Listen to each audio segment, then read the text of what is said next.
Бог се јави, навистина се јави. Со овој поздрав денеска си го честитаат празникот православните христијани.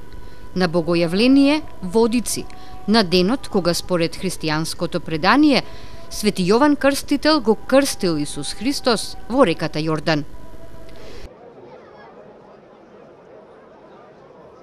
Сончевото време и овој пат беше предизвик за верниците да се соберат во црковните храмови, крај реките, да присуствуваат на чинот на осветувањето на водите.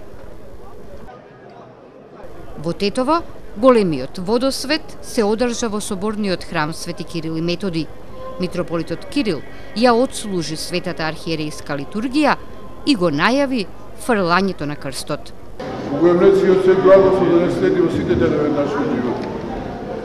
Со многу здравје, радост, среќа, мир и благосостојба.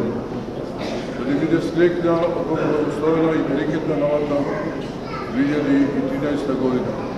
Господ да ни дарува во текот на целата година изобилни убави дождови, да напојува родната македонска земја, полината да ни бидат олејани, да имаме богат плод.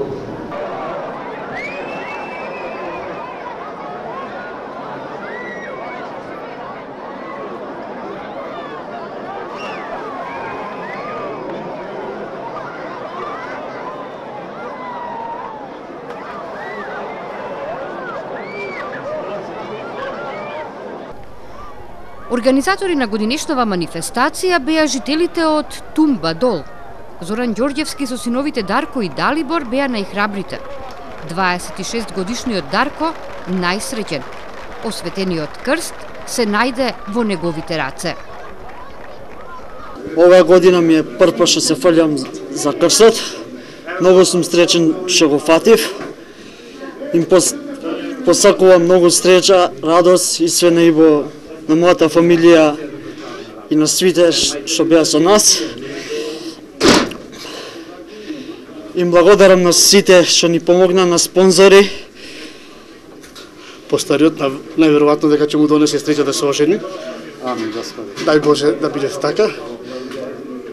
На сите македонци им пожелувам среќен празник, многу здравје и што повеќе млади да може да се фрлеат до година.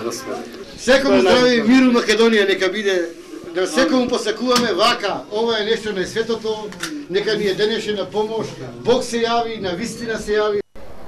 Символиката на празнувањето е продолжение на настанот од пред 2000 години, кога во водите на реката Јордан е крстен Спасителот, Исус Христос.